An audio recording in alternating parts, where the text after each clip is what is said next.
नमस्कार मित्रों, भगवत चर्चा में एक बार फिर आप सबका स्वागत है।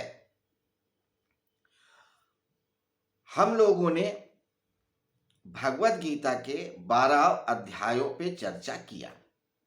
यह 13वां अध्याय है जिस पे चर्चा कर रहे हैं। इस अध्याय का नाम क्षेत्र क्षेत्रज्ञ योग है। इसमें भगवान श्री कृष्ण ने अर्जुन को ये बताया कि क्षेत्र और क्षेत्रज्ञ दो शब्दों को समझ लिया जाए तो सब कुछ समझ जाता है इंसान। क्षेत्र यानी शरीर, क्षेत्रज्ञ यानी शरीर में रहने वाला आत्मा। क्षेत्र माने संसार और क्षेत्र माने परमात्मा, क्षेत्रज्ञ माने परमात्मा।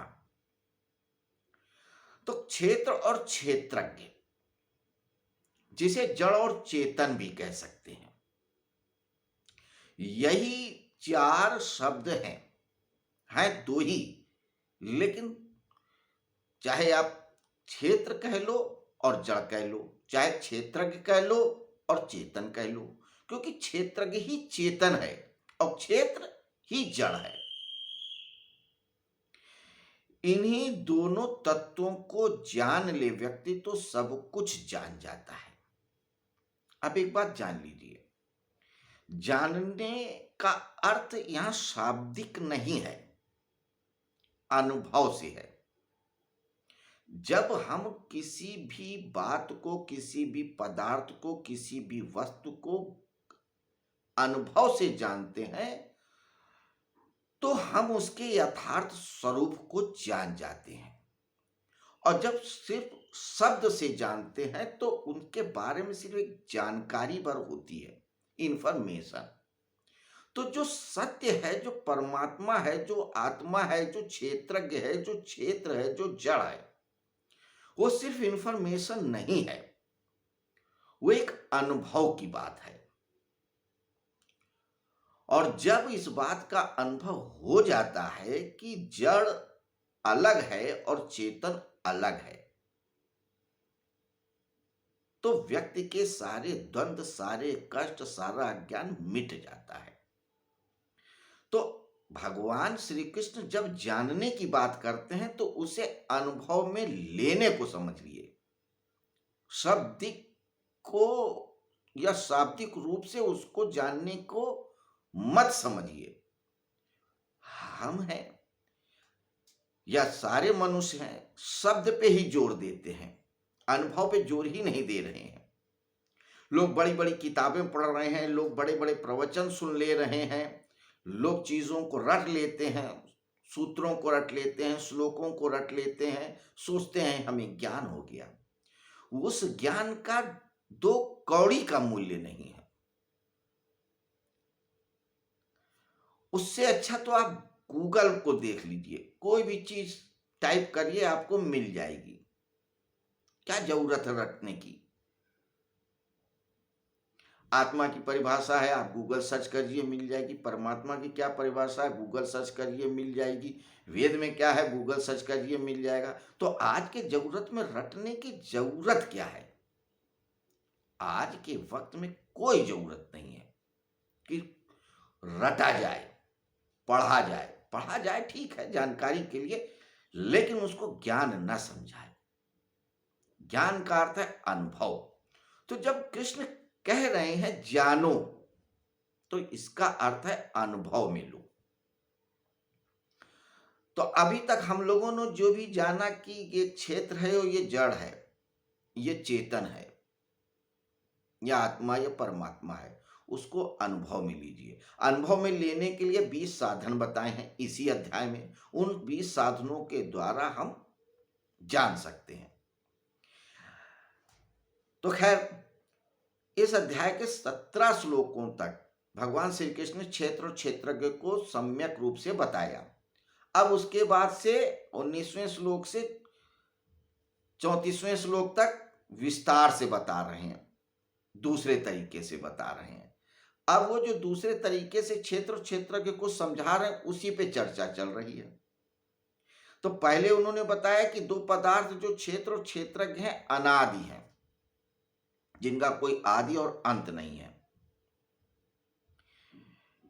क्षेत्रज्ञ के गुण और स्वभाव को बताया और क्षेत्र के भी गुण और स्वभाव को बताया। अब एक जो क्षेत्रज्ञ के संदर्भ में चर्चा चल रही है उसी की बात हम कर रहे हैं। तो क्षेत्रज्ञ के संदर्भ में एक और विशिष्ट बात बता रहे हैं। क्या बता रहे हैं, आइए देखते हैं इस 22वें श्लोक में। 22वां श्लोक कहता है, उपद्रष्टा अनुमंता चा भर्ता भोक्ता महेश्वरा परमात्मेत्मि चा युक्तो देहे अस्मिन पुरुषा परा। तो जो हमारे शरीर में क्षेत्रज्ञ तत्व है या चेतन तत्व है उसी के संदर्भ में बता रहे हैं। क्षेत्र की तो बात हो चुकी है ना, जड़ की। तो जो क्षेत्र की विशेषता है वो बता रहे हैं। ये बड़ा महत्वपूर्ण सूत्र है या श्लोक है। क्या कहते हैं, उपद्रष्टा अनुमंता चा भर्ता भोक्ता महेश्वरा परमात्मेत्मि चाप युक्तो देहे अस्मिन पुरुषा नरा परा। सामान्यतः हम लोग समझते हैं कि हम कुछ और हैं, परमात्मा कुछ और है।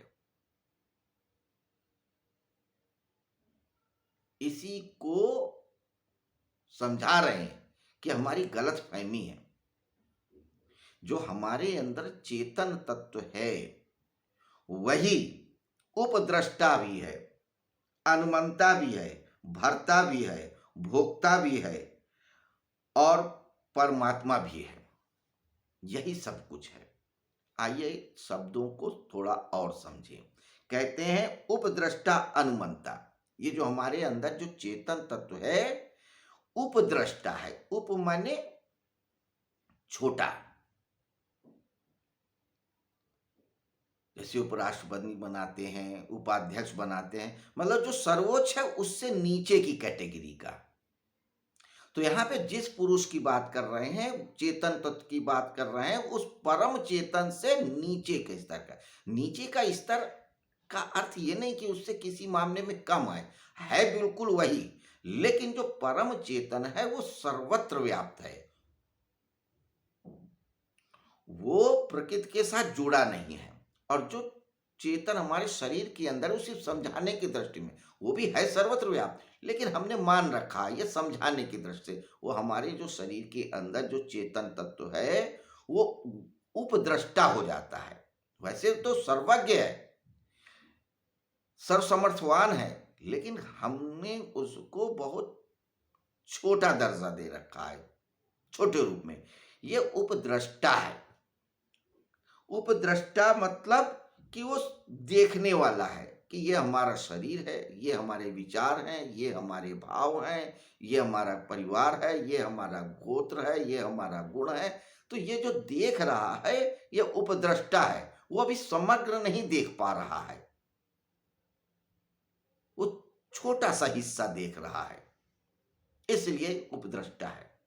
वो सिर्फ अपने को देख पा रहा है, सबको नहीं देख पा रहा है, सर्वस्व को नहीं देख पा रहा, इसलिए उपद्रष्टा है। तो ये जो हमारे शरीर के अंदर जो चेतन तत्व है, जो सर्वज्ञ है, सर्वव्यापक है, सर्वगुणों से संपन्न है, लेकिन हम ही ने उसको क्या किया है, बहुत छोटे से हिस्से में बांट के देख रहे हैं। और यही देख रहे हैं कि ये मेरा शरीर है, ये मेरा परिवार है, ये मेरा घर है, ये मेरा सिद्धांत है, और इस तरीके से उसको हिस्से में बांट के देख रहे हैं। तो यहाँ पे तब जब ये इस तरीके से देखता है तो जो हमारे अंदर चेतन तो वही उपद्रष्टा हो गया है। अनुमंता, किसी भी चीज में सहमति और असहमति देने वाला भी यही है। अनुमंता, अनु मतलब पीछे, मत मतलब अपना निर्णय देने वाला। तो जो निर्णय देने वाला है वो यही है चेतन तत्व। जो उपद्रष्टा भी है वही निर्णय देने वाला होता है, वही निर्णय भी देता है कि ये अच्छा है, ये बुरा है, ये खराब है, ये ऊंचा है, ये नीचा है, ये मेरा है, ये तेरा है। अर्जुन को क्यों समझा रहे हैं कि ये जो तेरा मेरा चल रहा है ना, ये कौरव हैं, ये पांडव हैं, ये फलाने हैं, ये ढिमाके हैं, ये वही परम तत्व है जो वहां पे उपद्रष्टा हो गया, अब यहाँ पे अनुमंता हो गया। अपनी सहमति और असहमत दर्ज करा रहा है, अलग नहीं है एक ही तत्व। और वही क्या होता है, भरता हो जाता है और यही सोचने लगता है कि मैं ही भरण पोषण करने वाला हूं, मैं ही पूरे परिवार का भरण पोषण कर रहा हूं, मैं इतने को खिला रहा हूं, मैं इतने को जिला रहा हूं, मैं इतने का राजा हूं, मैं इतने का प्रजा हूं, मैं इसके साथ ये किया वो किया, मैं नहीं होता तो ये हो जाता, मैं नहीं होता तो वो हो जाता। तो अपने आप को जो बहुत महत्वपूर्ण समझने वाला है तत्व, वो यही है, जो पहले उपद्रष्टा हो जाता है, कभी कभी अनुमंता हो जाता है और कभी भर्ता भी हो जाता है कि मैं ही सब कुछ हूं, मेरी वजह से सारा कुछ है, मैं नहीं होता तो न जाने क्या हो जाता। तो ये अनुमंता भी वही है और भर्ता भी वही है। और इसके अंदर कैरेक्टरिस्टिक क्या होती है कि और क्या हो जाता है, भोगता भी हो जाता है कि जितने भी पदार्थ हैं उनको भोगने वाला भी मैं हूं। अरे मैंने जो ऐश किया वो किसी ने नहीं किया होगा, मैंने जो कपड़े पहने वो कौन पहनेगा, मैंने जो शौक किए वो कौन करेगा। तो कहने का मतलब वो अहंकार जो आ जाता है कि भोक्ता, कि मैंने जीवन के सारे सुखों का भोग किया, तो ये भोक्ता कौन हो गया, वही। जबकि जो चेतन तत्व है वो भोग करता ही नहीं है, भोग करता ही नहीं है, लेकिन वो अपने आप को मान लेता है भोक्ता। कृष्ण यही समझा रहे हैं कि जो चेतन तत्व है ना वो भोक्ता है, ना करता है, ना अनुमंता है, कुछ नहीं, सिर्फ वो दृष्टा होता है, सिर्फ देखने वाला होता है, लेकिन हम उसको अपने आप जोड़ लेते हैं। तो इन सारे शब्दों को समझा रहे हैं कि यही उपद्रष्टा है, यही अनुमंता है, यही भरता और यही भोक्ता भी हो जाता है। परंतु जो ये सब कर रहा है, जो भोग रहा है, जो बता रहा है, वही पुरुष यानी वही चेतन तत्व परमात्मा भी है। परमात्मा इति उक्ता, कि यही परमात्मा भी है। अलग से परमात्मा कोई है नहीं कि ऊपर कोई कैलाश पर्वत पे बैठा होगा, बैकुंठ में बैठा होगा, या बंसी चरा बजा रहा होगा, गैया चरा रहा होगा कहीं किसी लोक में, ऐसा नहीं है। जो तेरे अंदर बैठा है पुरुष तत्व, चेतन तत्व, जो कभी भर्ता बनता है, भोक्ता बनता है, वकील बनता है, डॉक्टर बनता है, मैंने ये किया वो किया, ये सब जानने कहने कहने बोलने वाला जो है, यही परमात्मा है। तो तुझ में और परमात्मा में कोई अंतर नहीं है, तेरे में और मेरे में कोई अंतर नहीं है, सिर्फ समझ की बात है, जानने की बात है, उसी को जानना है। तो कैसे जानेंगे, तत्व से जानेंगे। तत्व क्या है, 25 दो प्रकार के हैं, जड़ और चेतन, या क्षेत्र और क्षेत्रज्ञ। तो जड़ 24 प्रकार के हैं और चेतन एक ही प्रकार के हैं। तो चेतन के क्या गुण धर्म प्रभाव और स्वभाव है ये बता दिया, और जड़ के क्या प्रभाव है, स्वभाव है, गुण है, ये भी बता दिया।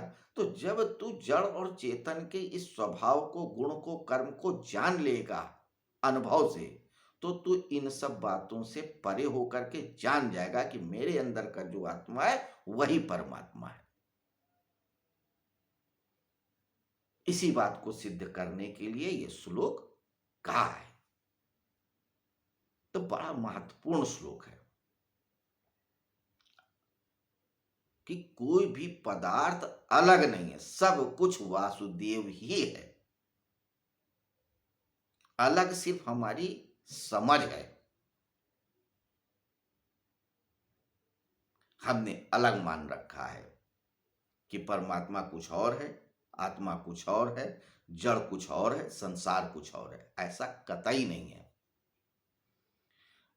जो जड़ है वही चेतन हो जाता है, जो चेतन है वही जड़ सा भासता है। तो जब चेतन जान जाता है इस बात को कि जो नर है, जो मेरे अंदर जो पुरुष है वही परमात्मा है, तो बात खत्म हो जाती है। तो उपद्रष्टान मनता चा भरता भोक्ता महेश्वरा, महेश्वरा मतलब जब वो अपने आप को सब कुछ जानने लगता है कि मैं ही सब कर रहा हूं, भर रहा हूं, सो रहा हूं, जा रहा हूं, तो महेश्वर हो गया। अपने को उसका स्वामी मानने में, महेश्वर का मतलब स्वामी, या अपने आप को मास्टर या मालिक,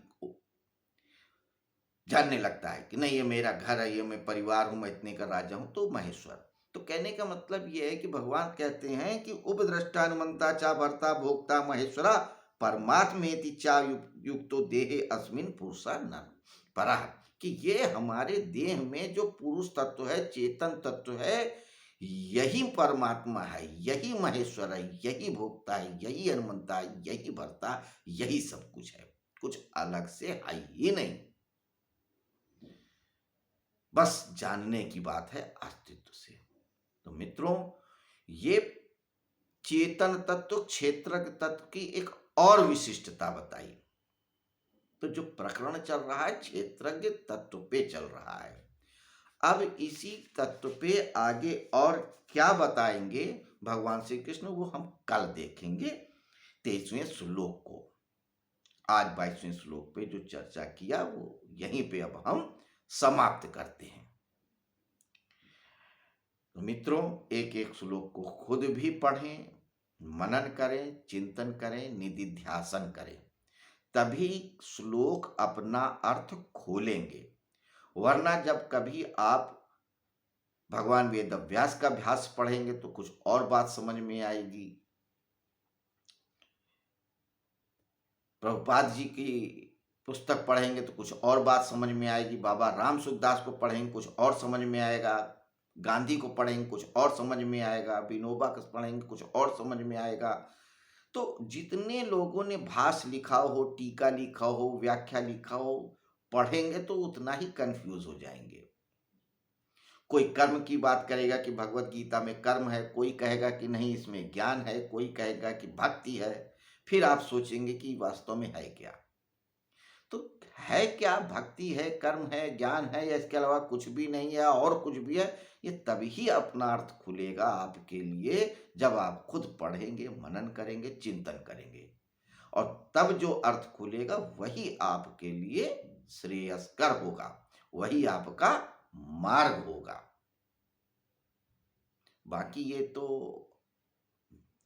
पुस्तकें, भाष्य, प्रवचन सुनने से सिर्फ एक समझ बनती है बस। लेकिन समझ आती तब है जब स्वयं व्यक्ति पढ़ता है, लिखता है, समझता है। अब फिर मैं आपसे यही कहूंगा, कल मिलते हैं इसी समय इसी जगह 23वें श्लोक पे चर्चा करने के लिए। नमस्कार, शुभ रात्रि।